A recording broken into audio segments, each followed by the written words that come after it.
অর্থ প্রাচুর্য থাকুক, কিন্তু অর্থের অহংকার, অভিমান, আবেশ এগুলি আপনাকে শান্তিতে থাকতে দেবে না। এই জন্য নমর্ষি ঋষির এই প্রাপ্তির উপায় কেন জানেন? উনি একদিন আসছিলেন, এসে দেখছে নর্দমার মধ্যে একটা শূকর শুয়ে আছে, আর নর্দমার পাশে এক মাতাজি তার দুটি সন্তান, একটি সন্তানকে দুগ্ধপান করিয়ে আরেকটি সন্তানকে দুগ্ধপান করানোর আগে স্তনটা ভালো করে ওখান থেকে জল নিয়ে ধুয়ে দিলেন, তারপরে ওই আরেকটি সন্তানকে স্তনপান করাচ্ছেন। লোমশ ঋষিকে বলছেন, মা, সন্তান দুটি তোমার, তবে স্তনে কেন? তুমি পবিত্র করে শুদ্ধ করে সন্তানকে মুখে দিচ্ছ। বললেন, যে সন্তানকে আমি আমার স্তন ধৌত করে বিধৌত করে পান করিয়েছি, ব্রাহ্মণের তেজে, ব্রাহ্মণের আশীর্বাদে তাকে আমি সন্তান রূপে পেয়েছি। আর আমার স্বামী নিচকুলে জন্ম, যে সন্তানকে দুধ আগে পান করালাম সে আমার স্বামীর প্রদত্ত, আমারই গর্ভধারণ করা সন্তান। তাই ব্রাহ্মণের সন্তানকে আমি কোনো উচ্ছিষ্ট দিতে পারি না, ব্রাহ্মণের মর্যাদা ভগবান দিয়েছেন, তাই আমি বিধৌত করে ওর স্তনটা মুখে দিয়েছি। শ্রী ওই মায়ের দিকে তাকিয়ে কি করলেন জানেন? ওই শূকর যেখানে শুয়েছিল অন্য জল নেই বিধায় ওই জল নিয়ে ওই ব্রাহ্মণ শিশুপুত্রের চরণ ধুয়ে চরণামৃত পান করলেন। কারণ প্রতিদিন নমর্ষি ব্রাহ্মণের চরণ পাদদাগ পান করতেন। চিন্তা করতে পারেন, শূকর শুয়ে থাকা সেই জলকে উনি আসমন পূর্বক ব্রাহ্মণ ওই শিশু সন্তানের চরণ জল করে যখন পান করলেন, ভগবান প্রকট হয়ে গেলেন। চরণামৃতে এত বিশ্বাস, ব্রাহ্মণে এত শ্রদ্ধা ভক্তি। আমি বলছি, ব্রহ্মা কল্পে কল্পে মরে গেলেও তোমার মৃত্যু নেই। এই জন্য তিনি পর্যন্ত অপরিগ্রহ করে জীবন কাটাতেন। কিন্তু আমরা মৃত্যুকে স্মরণ করি কি?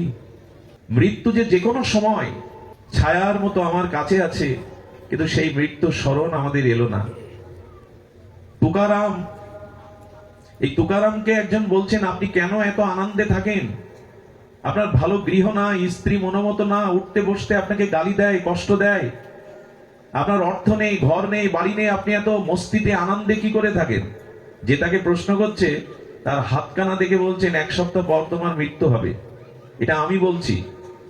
গৃহে গিয়ে দরজা বন্ধ করে কাঁদছে ঠাকুরের সামনে। এক সপ্তাহ সময় ছেলেদেরকে বিষয় সম্পত্তি দিয়ে দিলেন। স্ত্রীকে বললেন, আমাকে বেশি ডেকো না, পারলে একটু প্রসাদ দিও, আমি মন্দিরেই থাকবো।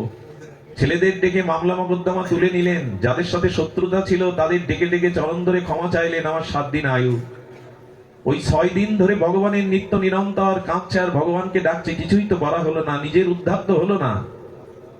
6 দিনের মাথায় তুকারাম এসে বলছেন, তুমি কেমন আছো? বলেন, আর থাকা, ঘর নেই, স্ত্রী পুত্রের স্মরণ নেই, বিষয় আশাই নেই, এ জগতে শত্রু মিত্রের কথা নয়, দিন রাত ভগবানকে ডাকছি, তবে হৃদয়ে একটা ভগবানের ভজনে আনন্দ পাচ্ছি। উনি মাথা হাত দিয়ে বললেন, তোমার মৃত্যু এখন নয়, 7 দিনে নয়। আমার কাছে প্রশ্ন করেছিলে আমার কিছুই নেই, আমি আনন্দে কেন থাকি?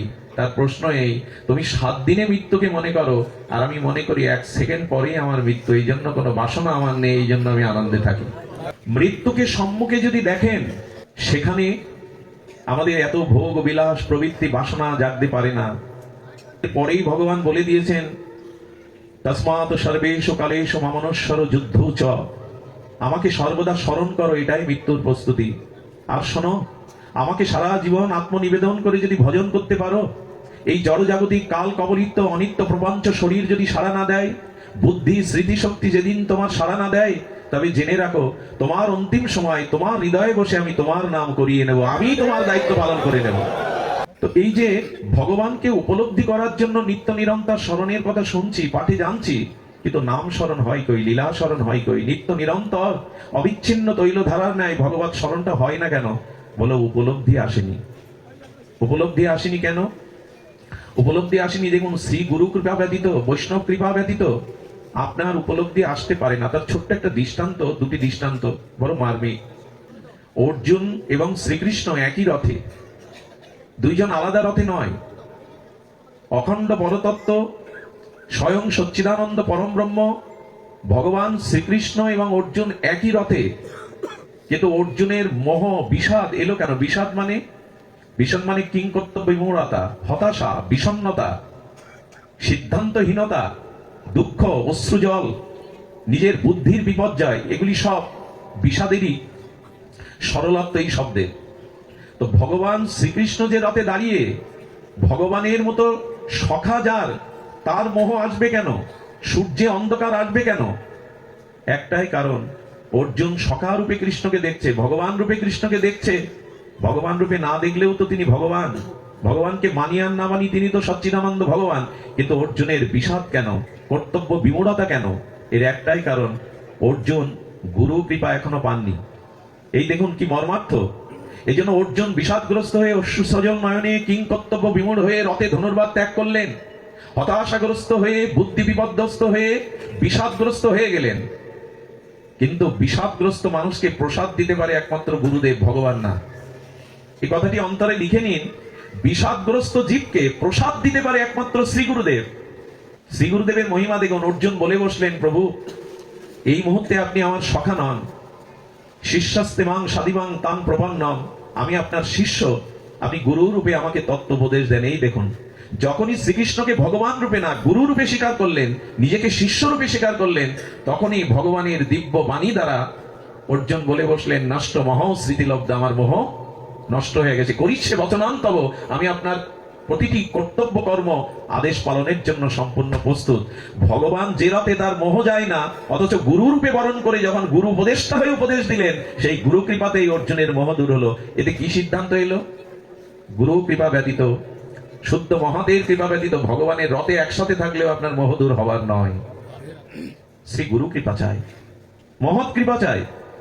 আরো দেখুন দৃষ্টান্ত এসেছে, পরীক্ষিত মহারাজ সাধারণ নয়, অভিমন্যু পুত্র, উত্তরার গর্ভে তার আবির্ভাব, গর্ভেই ব্রহ্মাস্ত্রের হাত থেকে স্বয়ং ভগবান যাকে গর্ভে প্রবেশ করে রক্ষা করেন, সে সাধারণ?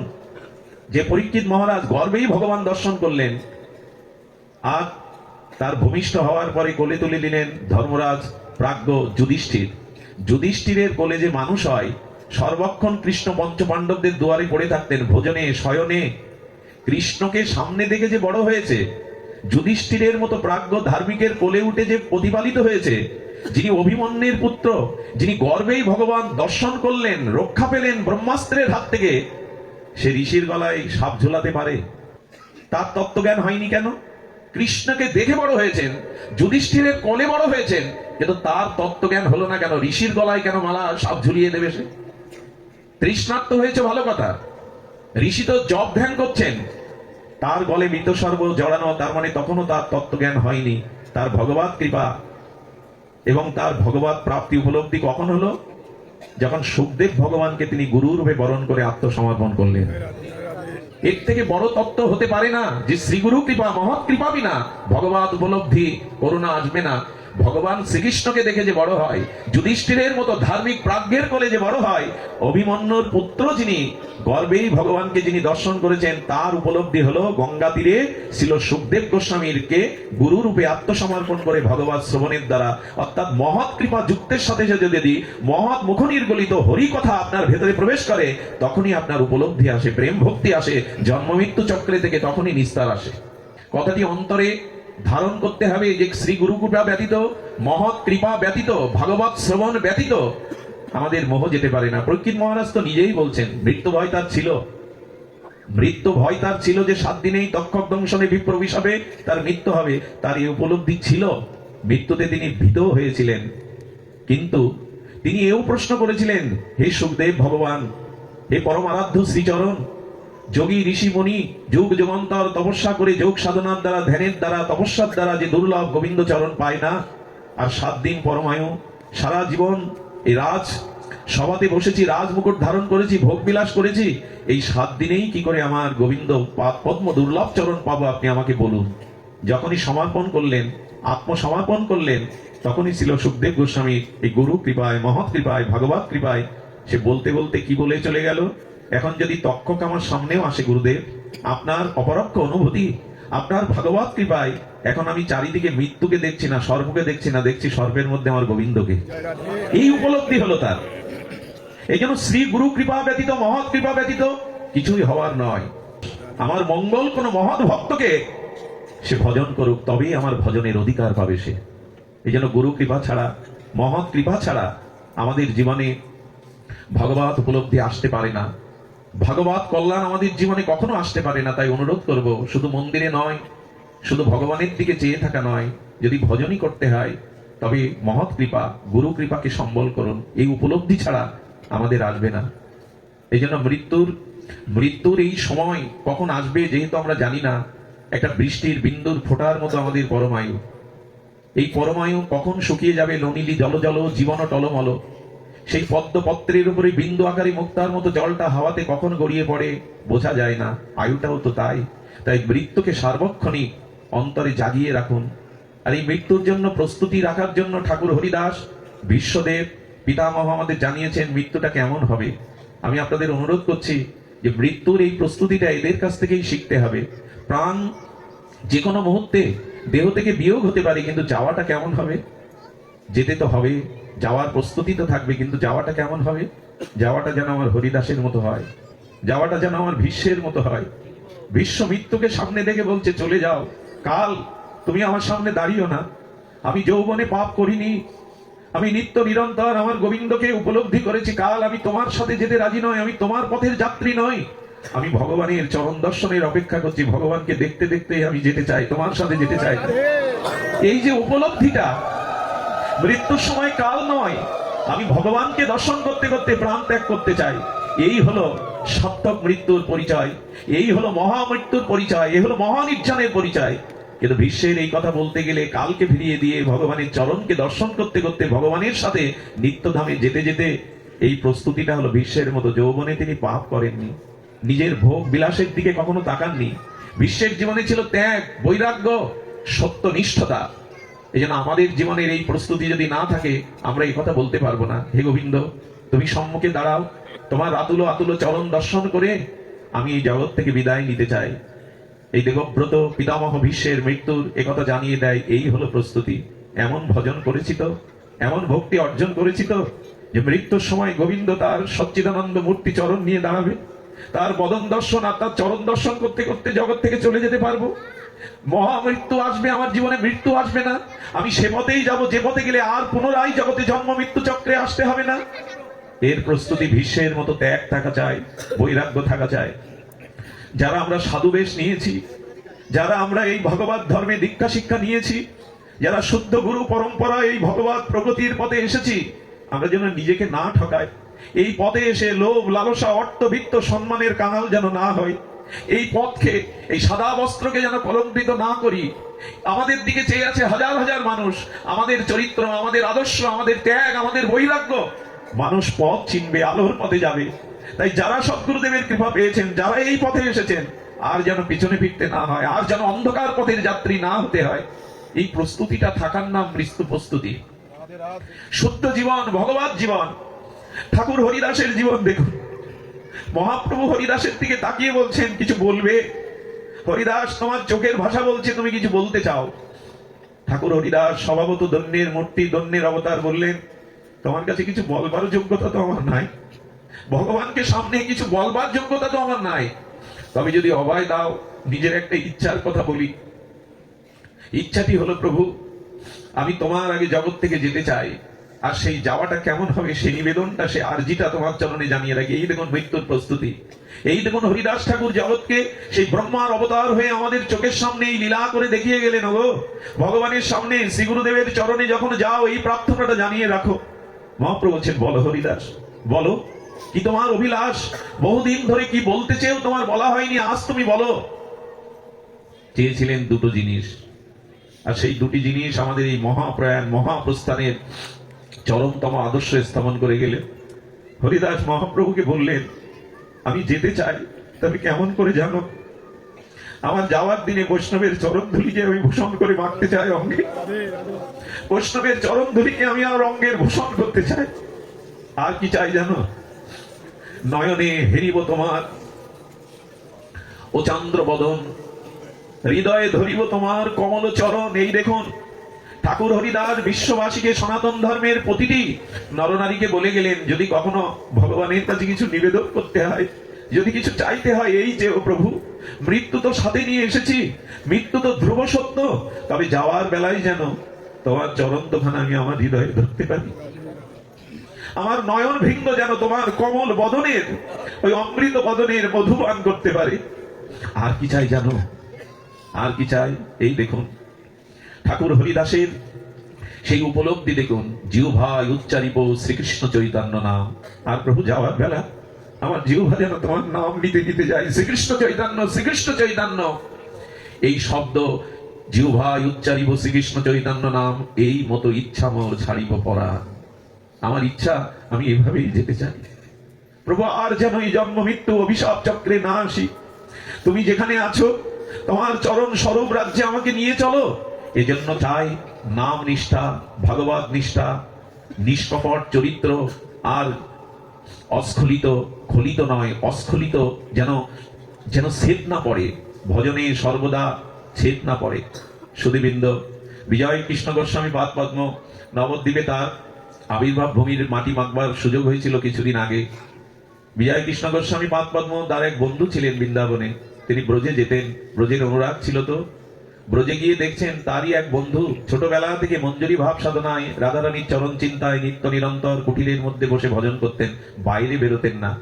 ওই যে মঞ্জুরি ভাব সাধনা, শ্রী গুরুদেবের কৃপায়, মহাপ্রভুর অনবদ্য অবদানে তার মধ্যে এই গুরুদেব স্থাপন করে দিয়েছিলেন আত্মানাং চিন্তায়তে তত্র তাসাং মধ্যে মনোরমাম রূপ যৌবন্য সম্পন্নাম কিশোরীং প্রমাদ আকৃতিম।